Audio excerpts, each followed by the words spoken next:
Hey, yo, this is Sean Paul. I just did an amazing interview for Zach Sang. Stick around. We touched on a lot of topics that I don't think a lot of people know about me. So, big up. Let's do this. Zach Sang Show. Beautiful human. What's up? We got Dan here. Yep. Hey. And we got Sean Paul hanging out in the studio. You. Man, this is exciting. Dude, What's up? I appreciate the love, bro.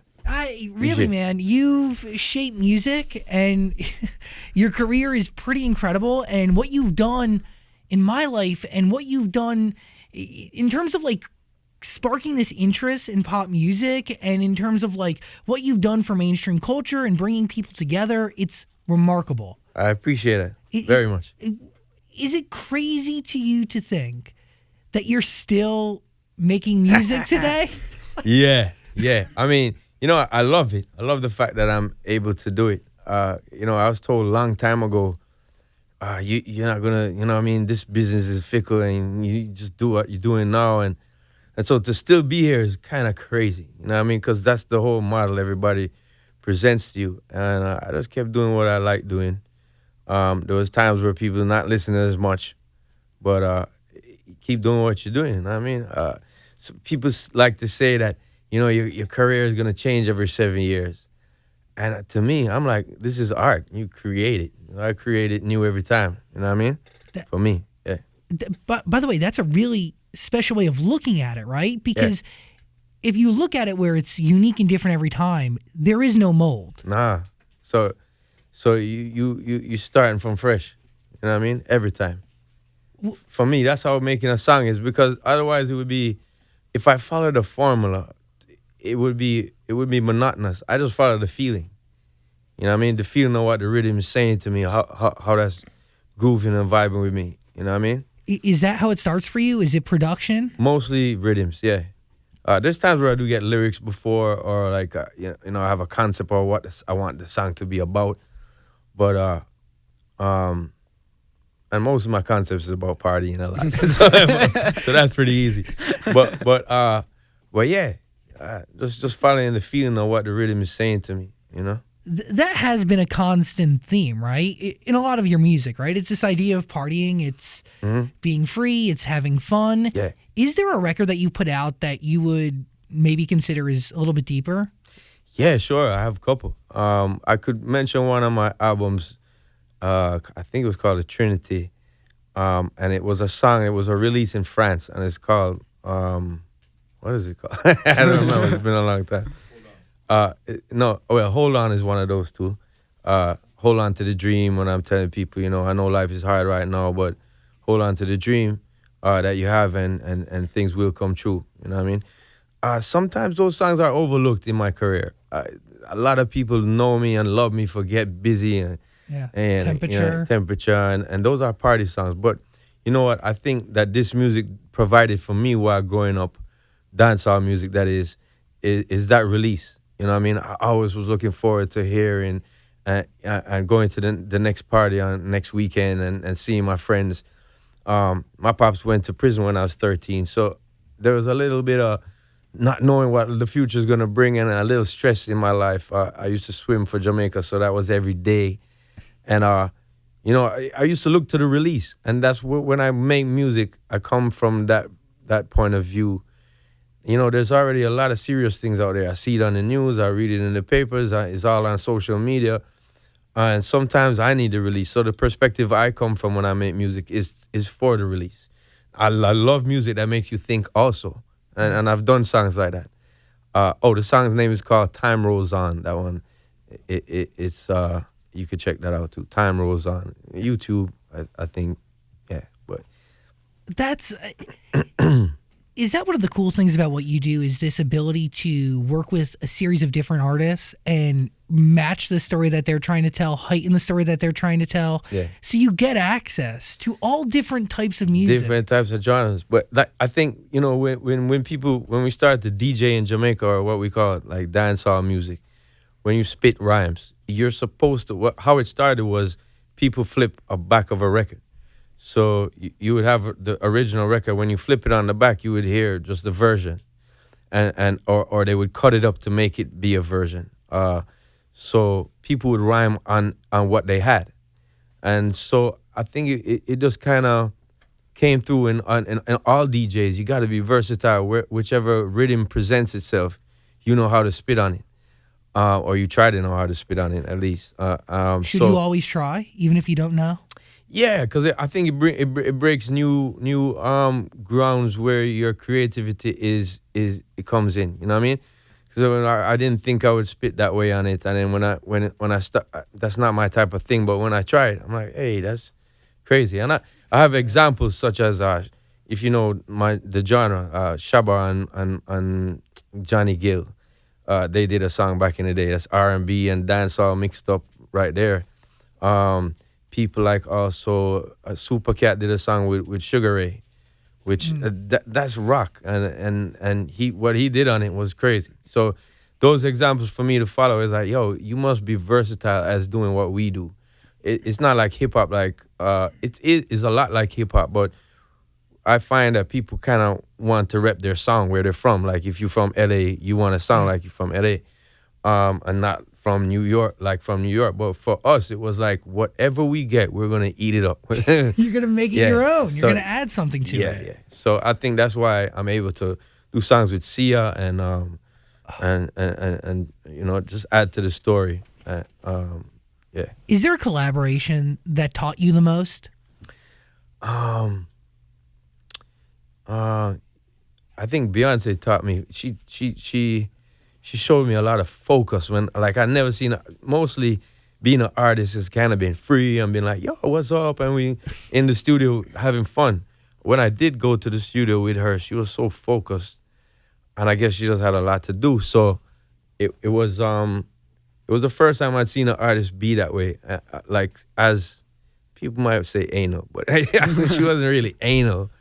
She's just like she knew what she wanted out of the whole experience. You know what I mean? And that showed me her determination and her focus on just what it was. So yeah, that one. And who else can I big up? Seeing Busta Rhymes work one of the early times. That was because back in those days I was still kind of penning stuff down, and I saw him. He penned it down, but then he kind of, when he went in there, he did it a lot freer, and it came to be something different. And I started to write like that a lot more after. So the idea of just going into a room and being free. Yeah. If you feel the rhythm, you come up with ideas on the spot, and you start writing it down. But then when you read it back, your mind goes into a different place, and you start to read it back, and you're adding to the story. But when you free it up, it's kind of like spontaneous. And it's, first of all, it is quicker, and it's more spontaneous. I think the song becomes more of a vibe. So when people do hear it, they're not hearing, oh, this is a story. They just catch the vibe of it, and then after they might find like, yo, it's really interesting what the lyrics were saying. Yeah. But it was the vibe that caught me at first. That, you know what I mean? I totally understand that. But it's a combination of the two, right? It's being free but also focused. Yeah. The two of them together. Which is a hard balance to do. I can. When you go into a session, do you need to walk out of that session with a record? Most days, I don't like to go waste the studio time. Back in the day, it was important because of economics. Like, it was like, yo, this dude is paying for your studio time, and do it in less than an hour and just like hit it up quick and let's be out. You know, because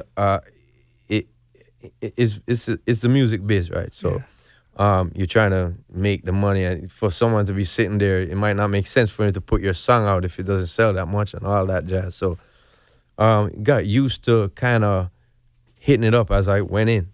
Lately, there's times where I will go back, or I'll do a demo and then I'll go back. But usually I didn't like to waste the time, especially even when things got crazy and big for me. I didn't want to waste the time, not just because of the finances anymore. It was because of, I'm going on tour tomorrow. Yeah, you got things to do. Yeah. So I got to hit it up before them 2 months of being on the road. So, yeah. You mentioned you being a swimmer. That takes discipline. It does. Do you? A lot of big breaths. You must have some sort of discipline here, right? Because it's consistency that really keeps you going for 7 albums, man. It has, yeah. It has. And it treats me, as I said, being conditioned and that kind of got me in a way in my mind to be able to visualize something and achieve it. You know what I mean? Yeah. And so like it was like, oh, you want the gold medal, you want to make the team to go to certain games. You have to make this time. How are you gonna make those times? You gotta train, you gotta do this, sleep, eat right, and do all that kind of stuff. And it goes into every aspect of my life. You know what I mean? I want to achieve this. I see that dream, but it's gonna take a while. What do you want to achieve now? What do you visualize today? I'm wanting to help my genre in terms of be the voice, and so I'm doing it. Dancehall. That tells people, where it came from, what it is. I've been doing that, but also bring new people right now. So there's a couple cats I'm producing who are big artists themselves, Spraga Benz and people like Conscience, Cool. Wayne Marshall, and Chiching Ching. I just signed Chiching Ching a couple years ago, and released his album last September. It's called Turning Tables. So with my endorsement, there's a lot of people that know about me and my music. And they've checked out dancehall before and become fans of other people. But these are kids who, in every neighborhood or community, you can find people in Jamaica that have talent. And so I'm just kind of shining light on some of these cats to keep the history going. Yeah, you're keeping it moving. You're man. paying it forward. You're keeping dancehall alive. Yeah, I'm trying. Yeah. It's really special. Thank you, bro. It's wow. It's very, very cool. I have a question when it comes to features. Yeah. So, like, most times when you hear a feature, there's like a little section for that person to fit in. Mm-hmm. When you do features, you're throughout the whole entire song. Yeah, I try to do backups to the song and kind of feel like I'm in there. You know what I mean? Most songs I do like that is over the internet, back and forth. There's some that's been like the person's right there, we writing together. But I like it to feel like we're there together, instead of just interjected. Sometimes it's a bit much, I think. Like and on stage I do it too. Like I'm all over it. But when you're doing music for your vibe, I think that the two could kind of. That's how I came up with stuff with the Me and Sia song. Cheap Thrills. Yeah, just back and forth with her. We've actually done another one the other day. There's a demo out there with Tiesto. So looking forward for that to come out. But it's the same thing. I hear what she's saying. I'm like, oh, I could fit this in right there. Would it sound? No, that's too much. And I find the right word to kind of just bridge the gap. You know what I mean? Because then you have clean Bandit Rockabye too, right? Yeah. It's amazing how you can you fit into all of these songs so perfectly. And this is a compliment. It's almost like you fit in so perfectly you don't even realize you're there. I appreciate it, bro. I mean, a lot of features throw it off, or it's kind of like, oh, that's who it is. But when you Yeah. do it, it fits in so smoothly. It's more than appreciate a it. feature. It's one. I love that song too. I feel a lot in my genre. We don't really, tell the women on a level like that song did how much we appreciate them. And I tell them how I appreciate them shaking it all the time, right? So with that song, it was so different. I was like, wow, just the concept alone. They came up with the concept, and good vibe between us in that song. Back to your records that are just yours for a second, and you were talking about creating music that is a release, and some records having a deeper meaning. A record that kind of embodies that for me, and tell me if I'm wrong, We Be Burnin'. Yeah, This is a record. it was saying something. Yeah, Dude, it was saying something for real. Come on. Released in 2005, you're calling for the legalization of marijuana. Yeah. Second verse, when a farmer grows it, he knows it flows with the economical benefit, helping those who have it. They up on the hard juggling, cause the system only keep man struggling. Studying people, I use it, don't abuse it. Cause the concentration well reputed. So it's like there's many good things that I have experienced with marijuana, and over the years, my father actually crashed planes, doing crazy things. in where was this? South Florida. Okay. So I find that the whole system has been incarcerating people. Like my pops, to me, he's a good man. He didn't do much damage to society. He was trying to get the stuff over here at the time, and he got in a lot of trouble. And if it was a legal thing, then it probably wouldn't have happened. And people kind of talk things about how it was bad for you. But now I see a lot of medical journals saying, "Oh, it's good in this respect and that respect," and there's so much uses for it.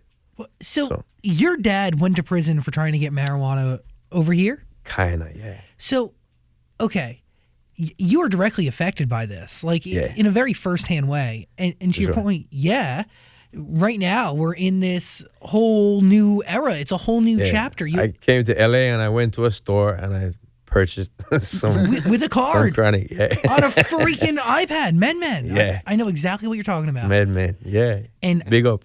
my hope is with this massive commercialization of marijuana comes, the proper treatment to those who have been incarcerated poorly and wrongly, for low-level drug offenses. People, lives have been ruined based on marijuana laws. you go into an institution like that once, and it kind of changes you. I think. You know what I mean? Come on. And it's just been a lot. You know what I mean? There's crazier things out there that I see.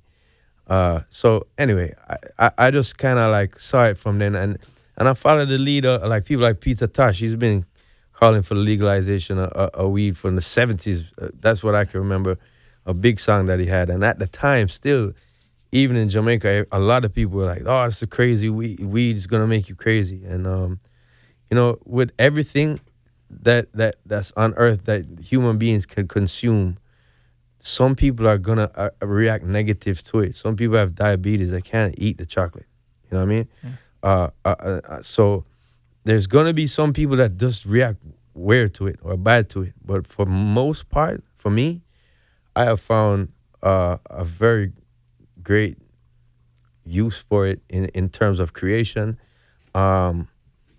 Socializing is one thing, but in terms of creating for me in the studio, it kind of gets me in that zone. As we said, it was hard to balance being focused and being in the vibe. Marijuana helps me do that. It really can.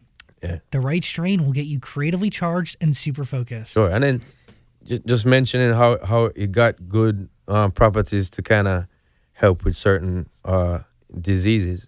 That's pretty cool. I mean, some people can't eat certain things, and some people can. And I just feel that for me, I've seen so much good, with it, and it seems very weird to me over the years. So I'm glad that what's happening now is happening.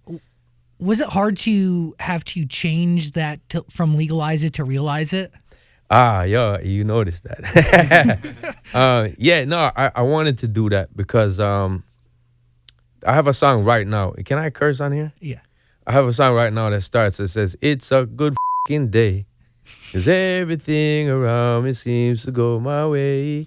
But I wanted to be able to play on the radio too, or play around my kids, without them hearing it's a good fucking day. So I have a version of it that I say, "It's a good lucky day." And so like it. Thank you. I think there's certain things that I want to express myself. I want to feel free, but also, around my son, or at that time I didn't have a kid, but I was mindful of people who wouldn't want their son or their kid to be singing about marijuana at the age they are. I don't think kids should be smoking marijuana or partaking in any mood-altering, mind-altering kind of vibes at the time. I mean, when you're over a certain age, it's good to expand, I think, but not as a kid. You're still developing. Yeah, You know what I mean? you're growing. So it wasn't hard because I liked the song, and I flipped it into a party song, and it said what's popular at the time. A lot of people gave me flack for that. They were like, "Yo, because you were saying something for the weed," you know what I mean? I'm like, "Yeah, but there's the two versions," and There's many versions of songs and remixes of songs. I just didn't let it stop me. I thought I want this vibe to be heard, so flip it that way. Which record of yours changes your life in the biggest, most immediate way? It was the first record I had in Kingston. It was called Baby Girl, and it's not on any album. I don't know where it can be found right now, but Baby Girl was the name of it. And Is that what gets you discovered? yeah, it was. I went to a producer who kind of was like, he heard some of the stuff I was doing on dub plates, and like I was doing like little freestyles around the place, and he was like, "Yo, so this is a new rhythm track, and write something for it." And when I came back to him, he's like, "That's the best song I ever heard you sing." I was like, "Yeah," and then they put it out. And it had in Jamaica we have something called juggling, so it's one rhythm with a couple different songs on it. And Cool. yeah, we love that because I love it because it gives you a different meditation for like one dude singing about Selassie and Rastafari, and the next dude singing about me. I'm singing about a girl on that rhythm, and then somebody else might be singing about partying, and somebody might be singing about what they didn't like that the government did. But the rhythm is the groove, and you like to hear the rhythm for a while, and then people saying these different things that are Different different. stories. Yeah, and that's why I love it. So that juggling came out in 1996 in November, and then by the Christmas it was like nuts, and by January I was taking calls like, yeah, I'll come to this, I'll come to that. It was popping off. So that song changed it for me forever. When people say, how's it been? I just remember it's been a whirlwind since then for me. Now it's a lot more calmer in my career life. Like we have it locked down. Yeah, like you manage it now. Yeah, I know how to manage it properly. But at that time, it was a whirlwind of calls and rhythms I wanted to be on, and people just hitting me, and coming at you with opportunities that I didn't want to not take. Is that how you find your Jeremy Harding, right? Is that the guy? Yeah, he was the first producer I had. I'm a first manager. Yeah. And then is that the movie that or the song that ends up in the movie Belly? He is no, that was Tony Kelly who produced that, but I'm not a big Jamaican producer. But it's funny. So Jeremy Harding produced me, and I'm now like the it kid that everybody wants on their rhythm. Me and Mr. Vegas. Okay. So couple kids in Jamaica break every year. It's crazy in the dance hall genre. Like, so that year was me and Vegas definitely. And I got a call. My brother he used to play for Sound System. So my brother calls me, came home from a dance and was like, yo, DMX was there. I was like, what? Because we big fans. That year, DMX put out like 3 albums that year. So he was huge, and he still is a big rapper to me. Nobody does that anymore, by the way. 3 albums. Yeah, I mean, Ariana Grande with 2. But yeah, that's how big he was then. Yeah, if you understand the power of him. And I was like, what? He was at I wish I went. So my brother went to spin, and I didn't go. And then it was funny. The next call I got was from Tony Kelly, the producer, and he's like, yo, come over to my studio. You're gonna do a song with Mr. Vegas and DMX today. I said, hurry up. I'm like, all right, bro, yo. I was like, this is crazy. So went over there, and me and Vegas was there first. We were writing a girl song. We're like, all of the girls, them hold your hands high, and DMX comes in, X comes in, and is like, yo, okay, that's good, but this is what I got. Here comes the boom. He started spitting. He was like, oh, bad man thing. So we revamped the lyrics, you know what I mean? But it was a great experience, man. Seeing a huge rapper that I looked up to come to my home country and chill out with us and just be as normal as we felt. And it kind of helped me to that cloud you have about, oh, how is this big entertainer? He was a cool one. Like sometimes you meet somebody and you think they're gonna be one way and it's the other way. He was pretty cool to us, and we the same to him. We showed him all the comforts of home. But see, like that moment really does matter, and it matters with music and the people who listen to it, right? When an artist goes to any country that's not their home country, the fans there deeply appreciate it. Yeah, for sure. And they love it on another level. Yeah, man. You see these people, and even back in the day when it was just on the vinyl, and you see the record, you keep looking at the record, you keep imagining that whole scene on the pic or the artwork that's on it, and when you see that person and you hear them every day you feel like, yo, you know this person. Like I grew up feeling Bob Marley was my uncle, and I grew up with Damian Marley, same school. Oh, cool.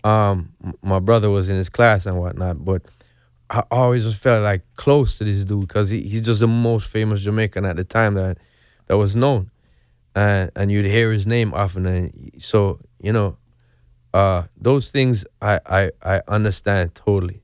You know what I mean? When you take time to go to the community and check out how they do.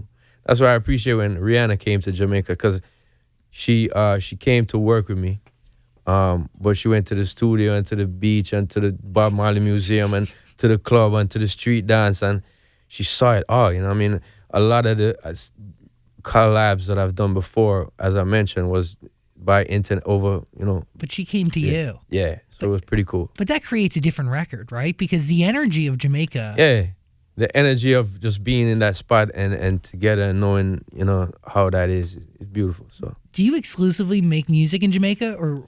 No, I've done a lot of recordings here in LA recently. Also in Miami. As I said before, once the track is my home, you know what I mean? So once the track opens the door, I'm like, oh, today's Badman Day. Okay, I gotta talk about Badman stuff. Okay, cool. It's just that's where my brain goes. Or today's Shake It Girl Day. I feel it.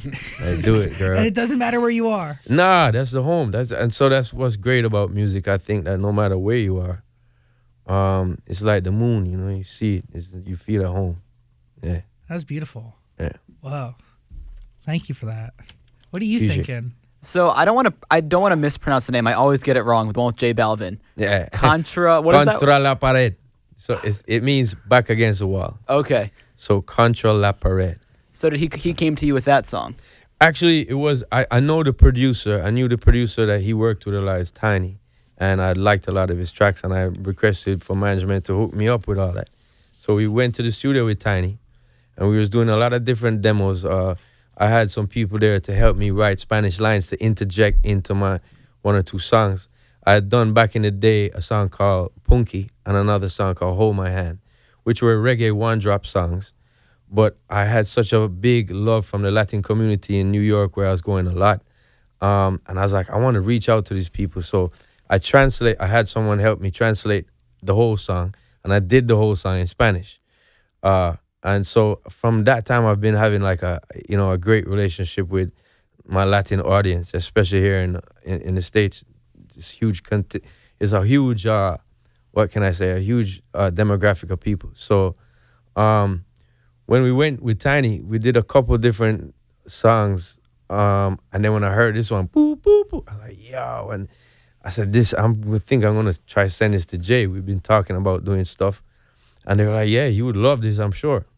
So we sent it to him, and he sent me back all kind of fire emojis and rockets, and like, yeah.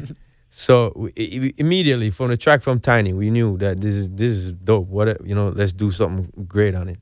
So he sends me back about a day and a half later, crazy vibe, and then I did it up. So we did that over the internet, but it's a funny thing when the artists hear the rhythm and the rhythm open the door and you're home, you're like, yeah, this is good, feels good. So back against the wall, it's like, in Jamaica we say rent a tile. So that means like you and one girl on the tile, this space, a little, the tile. Yeah. You on the dance floor, you're getting very close. So that's kind of like what this song's about, just partying and vibing and, being close. How does your process change? Because you mentioned that you have somebody writing in Spanish and giving you lines to put in there. Yeah. Does that disrupt the free, vibey nature of it? I have to understand what they're saying. Got it. I have to be like, because I just don't want to come and spit something else totally different to the vibe to of the story. Yeah. And so, when they had described what the song was about to me, like, she wants me, she wants more. We dancing close. So, I kind of just did my thing after that. And then the fuego part, I don't know much words in Spanish. So I was trying to freestyle my own, and the fuego came out. I was like, fuego, and they were like, yo, and I was like, is that too too cliche, and they're like, "No, that's dope. Do it." So that was fun. Yeah. So that was the one Spanish line I wrote in the song. Boy, Yeah. Is there a record that you put out that surprised you? Give Me the Light surprised me. Okay. It did because the producer in Jamaica, we usually kind of sell the song to the producer in the front, so you almost don't have nothing in the back end. Like you get points, but you don't get no royalties like coming to. So at first, you know what I mean. So back in those days, dude said he's like, how much to sing the song? I was like, $1,000 US. So he's like, well, I got 800. I'm like, nah, all right, cool, later. All right, so I'm chilling out, and then a few days later, I'm like, I need that 800 US, dog. I went too hard in the club last night. Damn, so you still got that 8 bills for me? He's like, yeah. So I went over there, and I had the melody, because he had given me the rhythm. And I had the melody, and I was like, what am I going to say? And I was like, just say what you did last week in New York. All right, cool. And in Jamaica at the time, we didn't really be breaking bottles of champagne. We have our own Jamaican rum and that kind of stuff. So, but I was like, I want to connect back with that audience that I keep going to. Every weekend I was going to New York for parties and shows, and it's a city that I could hit up a Dominican club in the Bronx, and then hit up a yard club back in Brooklyn the same night, and then go to Jersey and do something that's like, Trinidadian people and Guyana people. It's crazy. Only in the tri-state. Yeah, so I was like, I want to connect back with what, they showing me, that lifestyle of busting the, yo, Mr. Paul, I bought you a bottle of champagne. I'm like, why? I like your song, bro. I'm like, yeah. So I just spit. I just like, bust another bottle of more. Just give me the light up. And I started going on. They're like, yo, that's dope. So I did it.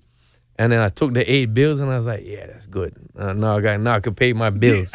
and then I left, and then people be calling me from Trinidad. Yo, this song breaking off in Trinidad, eh, boy? I was like, yeah. And then people in Miami told me, and I went to New York and just did it one day. And it broke off, and the record label happened to be there. My record label, I was telling them about the song, and they were like, I don't know that one. And I was like, it's out there. It's really catching a vibe now. And yeah, it did surprise me when all of a sudden it been the longest playing song on TV stations. Yeah. So, but did you make any money outside of the $800? Yeah, I did. Okay. Yeah, it was worked out after. That's why I said at first. It's like until it gets big, and then everybody kind of goes, hey, let's work this out. Let's redo those splits. Yeah, but mostly at first, you're just trying to get heard, and you're just doing it. Yeah, you just want to do it to get by and to survive, literally. And why that one surprised me is because it's just 2 verses. But it's such a vibe, you know what I mean? And I was kind of embarrassed at first. I'm like, there's Nelly, she's singing songs with hooks and, bridges, and this is what all these other big artists are doing, and I'm playing on the same platform, and it's just 2 verses and keep going around and around. I'm like, damn, like maybe I should have made a better song, but that's why it surprised me, and it showed me that sometimes it's not about the big highfalutin thing. Sometimes it's just about like hitting people off and letting them feel good at that moment with that vibe, And it was so different. Yeah. It was so different. And even everything else you described, so different from the landscape that was out there at the time. True. It came at a different, it was like, whoops, what? It surprised me. It did. Really. Okay, what record of yours do you know will last forever? I think there's a couple. Timeless. Yeah, I think Temperature is one of those. Temperature goes. I mean, the first time, I'll tell you a funny story. The first time I went into the record label with that one, a lot of people, it was a big table, and we played it, and everybody was like, and then one lady, like, she stood up, and she's like, yo, this is going to be a big pop hit. I feel like this is amazing. She went on the ground and started doing her thing. Like, this is an elderly lady. I was like, whoa. She was mature, I would say. Beautiful lady, but she got on her hands and knees, and she said, I am your servant. Anything you said, this is a hit. And I was like, wow. So I really appreciated that. And she was prolific in saying it. It went to #1 Billboard charts, took me all over the world, and it's a song that has to be in my set. Has to be. Forever. Yeah. Will you ever get annoyed playing it? No, but I'm annoyed at that kid that did the belly. Did you see it? With the music video? No, he did it on Instagram. Oh, he plays it. Yeah, he plays himself. He played it better than me. Come on, man. Dude, that's such culture. I mean, does it amaze you that your music is gonna last forever? Like way after everybody in this room is long gone, and Well, I mean, it's freaky to think about. it's good to try to feel that way. I mean, I used to say at first that I did this song, and then this song has been playing in England. I've never been to England. My voice reached to England before me. So now for someone to say that, I've never thought of that before. Like it's been playing forever. It is a big song. It probably will be in the archives. Like, yeah, that feels crazy. What I do this for? Like sometimes when you say, do I go into the studio and then mess around? No, I want to get the song done.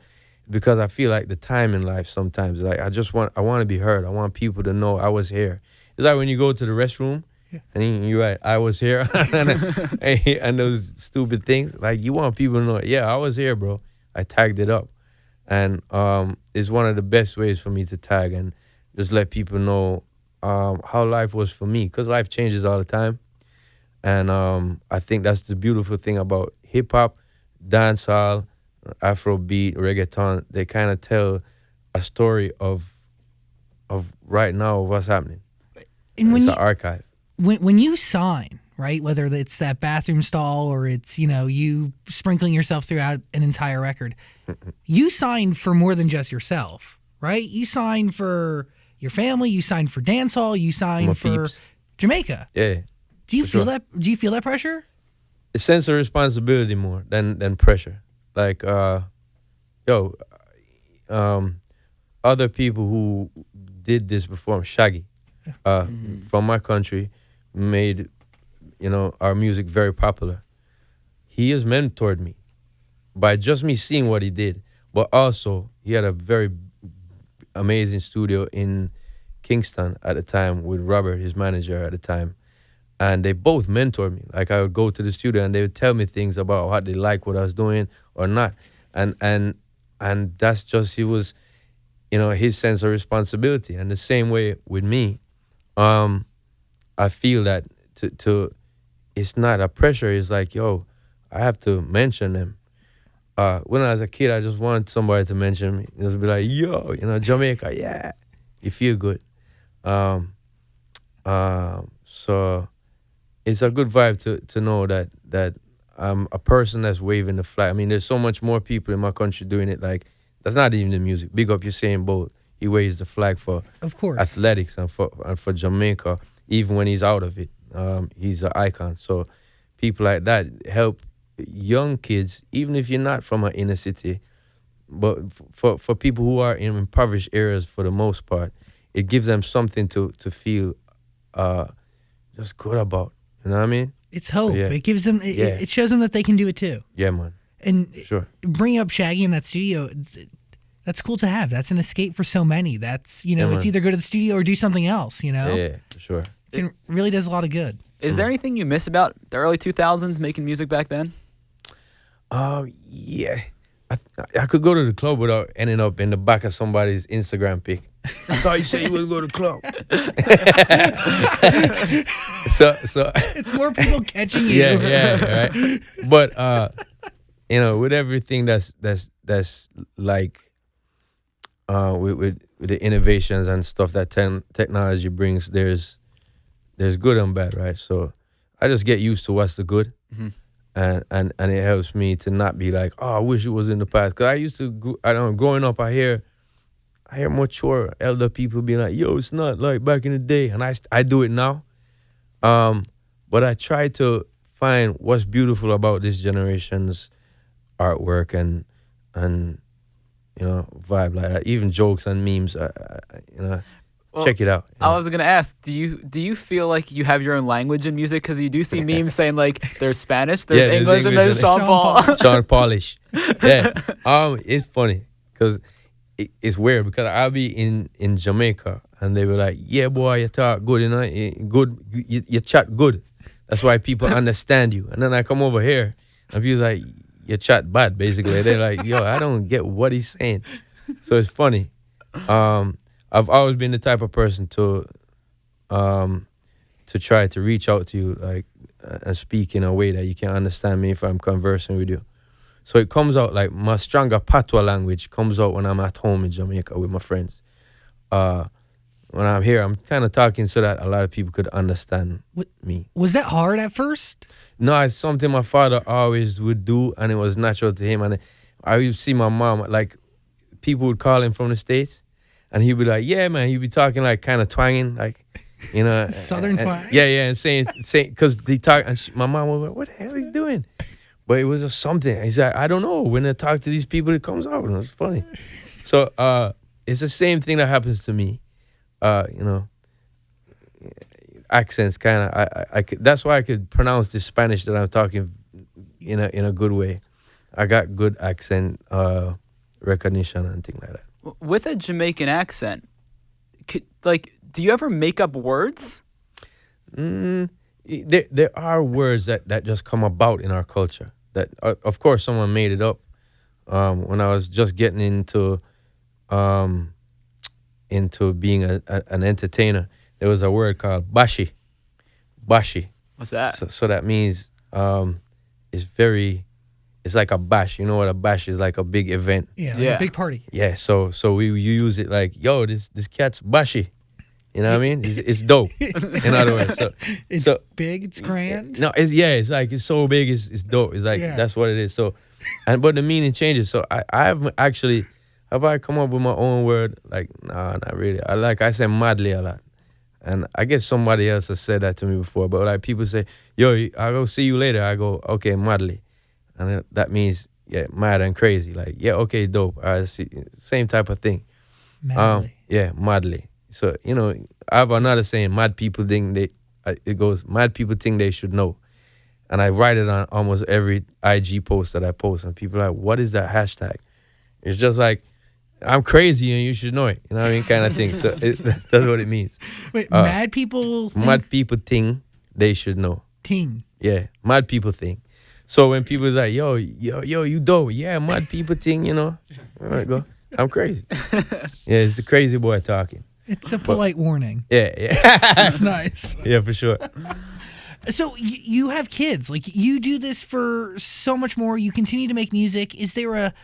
Do you see an end for you? Do you see like a moment where you decide to not hop on a record? I've never felt that way. I've always felt like there's always a record on the radio. Like I'm like, or that I find online. I'm like, wow, man, I wish I had something like this. You know what I mean? This is dope. This is bashi. You know what I mean? Constantly inspired? Yeah, well, by music a lot. Yeah, and by dancing ladies a lot. Yeah. But I've not felt bored. I've not felt like I don't want to do this no more. I've not felt like that. I felt that way, funnily enough, I swim and play water polo. I used to do that for Jamaica. And I felt that there was 10 years in my life. I was like, I don't want to go by the pool. I play basketball if I want to exercise. Like I don't want to go there. Now I've fallen in love back with it. So I try. Time away, you know? Yeah. Sometimes you do need your time away, but I've not felt that way about music. And I think it's because you're doing it with so many different people all the time. Like it's inspiring. It's never the same. Nah, it's inspiring too.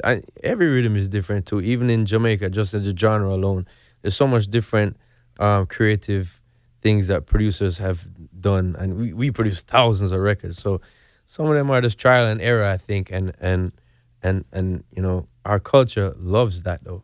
We love to hear songs that are amazing and sound crazy produced, and then we love to hear things that they just sound like a vibe. Like as I said with "Give Me the Light." What is Sean? What do I need to do today to get you on a record? You need to play a rhythm for me that I like, and I need to have the time. And there's a schedule thing with what the songs I'm releasing, but that's the red tape after. I've been voicing things right now, but I tell people, you know, you're gonna have to work that out with the label. Just leave me out of when that happens. But how often are you doing them? Every couple weeks there's something that comes at me, or I would say every week. There's something that comes at me, and I'm either like I love it or no, you know. Will you give notes on something? I have done that before, but I think it's kind of obnoxious. You know what I mean? Like, yo, you should do this, and I'm still not going on it, by the way. But Will you give notes if you go on it? yeah, for sure. I like to make sure that the mix is proper how I sound, and the bass and drum kind of are there. You know what I mean? I want it reflected of what I do. Is there an artist out there that you believe needs Sean Paul on one of their records? It's funny. I've always said Alicia Keys. I've always loved her music. And the other day, Swiss Beats and I had reached out. We were like, yo, so we cooking something up to come out, which is a dream come true. And what's the name of the rock group? I think nobody would ever. Is it 21 Pilots? 21 Pilots. I've heard a couple songs they do. I just like it. And people are like, "Dad, how would you ever?" And I'm telling you, I know I could.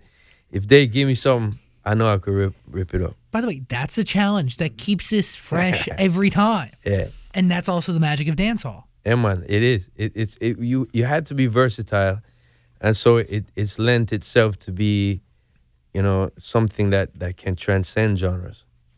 Is there a trend you've heard in music that you just hated? I often like people ask me, "What's your biggest fear?" I'm like dying and hearing a song that on the radio, like I'm like dying right now. On the song that I hate, it's like I'm like that's my fear. But then they ask me which song is that, and I'm like I don't, because music is so crazy. I hear a song today and I'll be like, that song's trash, and then I hear it 2 more times and I'm like, yo, play that.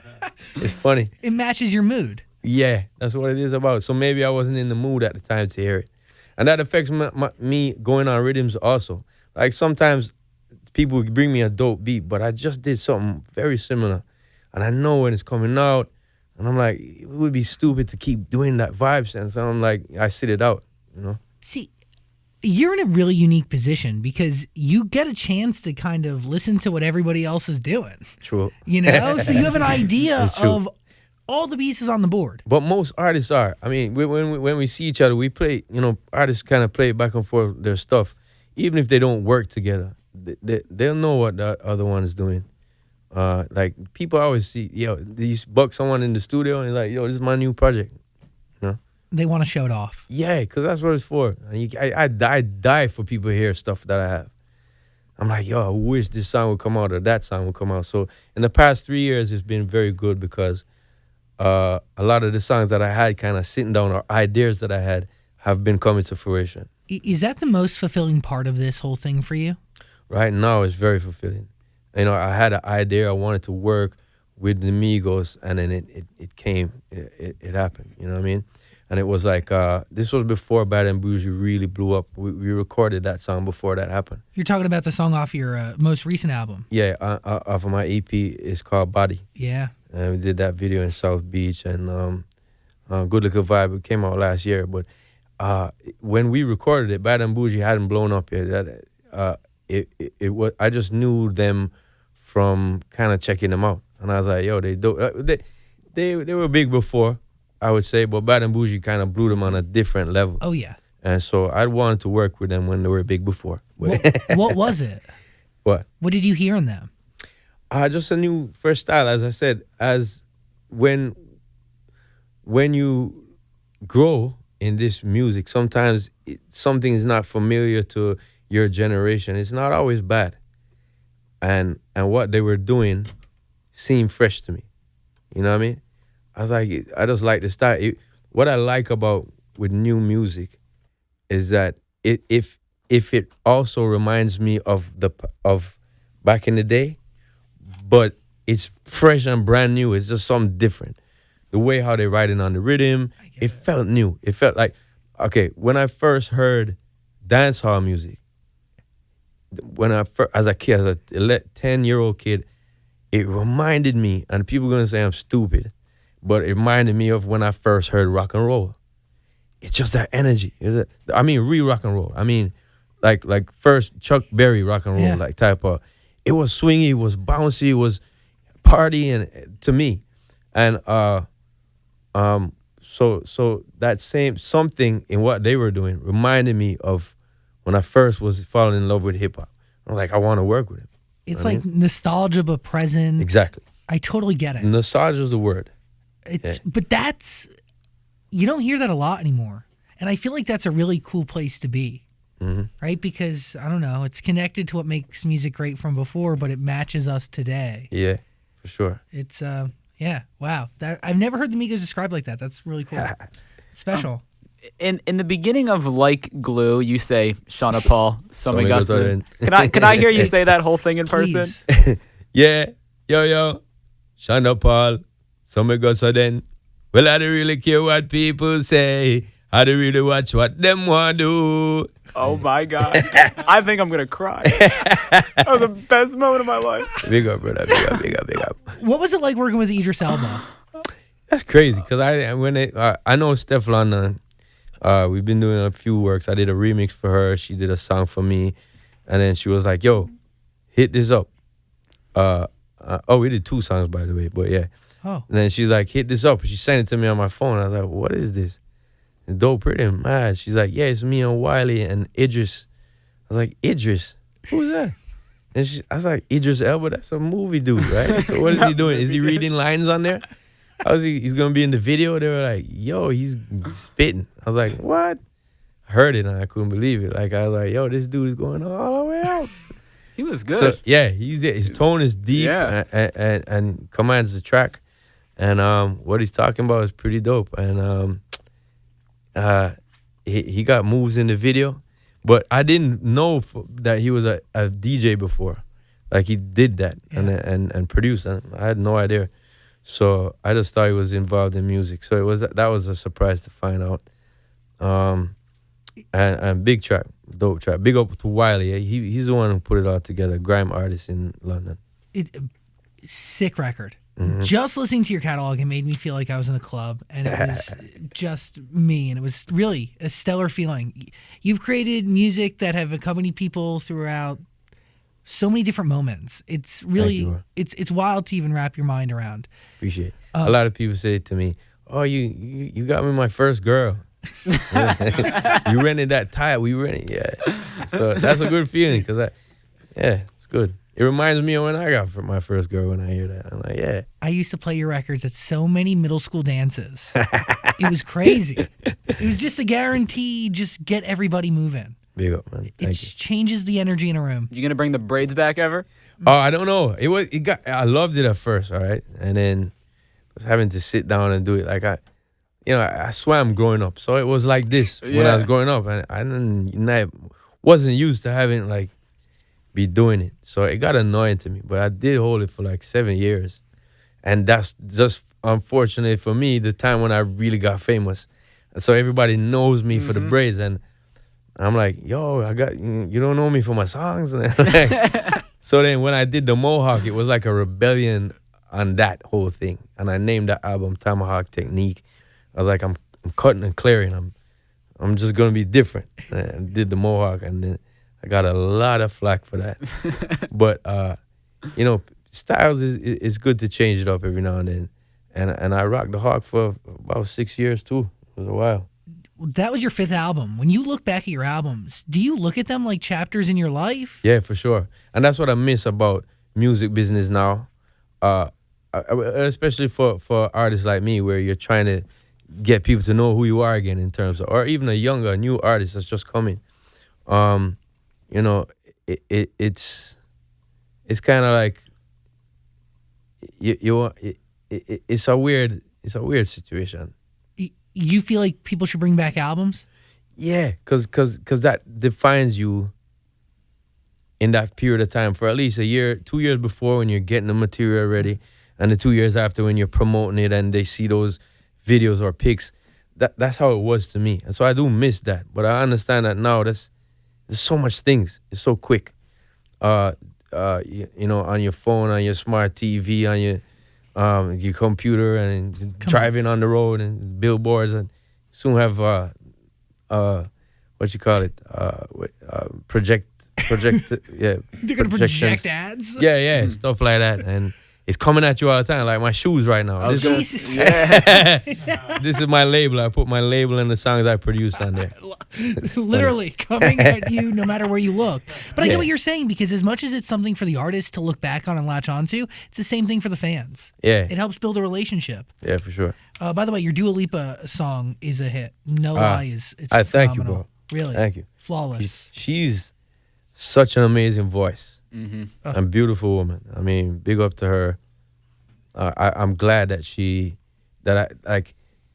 again, when I worked with her, it was just before she went boom and became bashy, you know?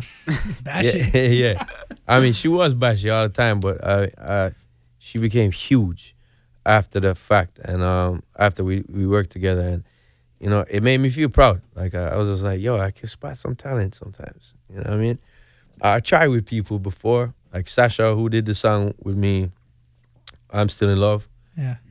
You know, not many people had known the platform that I had was bigger than what she had. And people like Alexis Jordan, I did Got to Love You with her. That was on the album before. You don't need a superstar vocalist to create a hit. I think when your voice sounds beautiful, your voice sounds beautiful. You know what I mean? So And that's enough. yeah. I've worked with an artist called Destra from Trinidad. Her voice is amazing. She could pelt it out. And that sounds in, you know, the genre of soca, and you know, likewise Machelle Montana, just big voices, and they are established artists, mind you. But you know, the platform that I'm on right now is a little different. So as you said, It's mainstream. yeah, and so as you said, you know, do I need the artist that's huge? No, I don't. But it's nice to have. Like, I'd love to work with Katy Perry. What's up, Katy? But and she's huge and she has an amazing voice too. But I know people that have amazing voices. They sing in the backyard or in the bathroom, and that's pretty dope. Or at karaoke. They'll get out. The cream always rises to the top. Yeah, and if they want to do it, so I know some people that are amazing, and they just do little performances, and they're like, I don't want to do no more than that. Because that's fulfilling. Yeah. It's just the act of Exactly. making your art and telling your stories and letting your Yeah. voice be heard. Yeah. How do you? My final question for you is: how do you measure success? How do I measure success? I think I was successful when I started to feel successful when I first accomplished my dream, which was to get on a Jamaican rhythm at home that made an impact in my home. And it wasn't about impact, and it wasn't about financial. It was just about people hearing it and like the song, and when they hear it, they go, "Boom!" You know, I'm like, that was my dream. And then after that was accomplished, I was like, how am I gonna keep this up now? So I was afraid. I was afraid that feeling would go away. I kept doing music, and it's the both parts. I've heard a lot of artists say this. Like the best parts of the biz to them is being in the studio or on stage.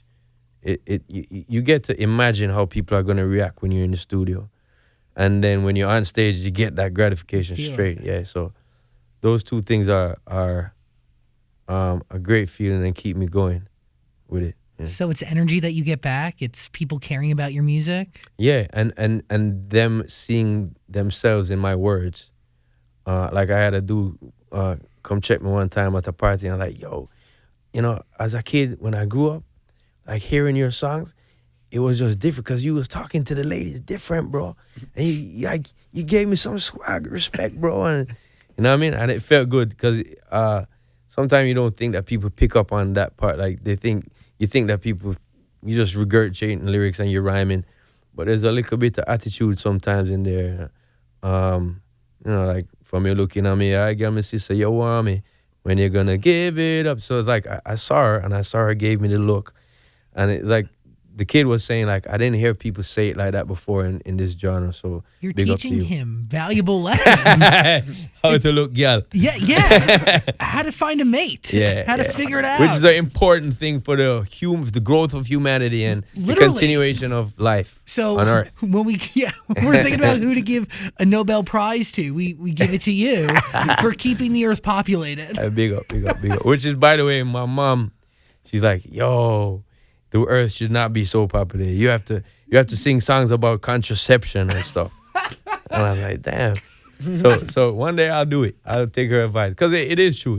It's crazy, all right? We clutting the place up, but I think it's gonna work itself out. Human beings have been given this amazing oasis called the Earth, and you know I think we're gonna figure out how to deal with it good. Louder. We just got to treat her with some respect. Yeah, man, That's really it. real thing. Sean Paul, everybody, thank you for your energy All right. today, Thank sir. you. Appreciate it. Appreciate you deeply.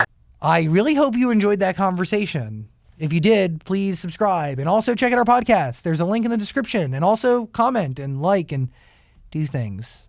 Other interviews are on the screen somewhere, so click them. Thanks for watching.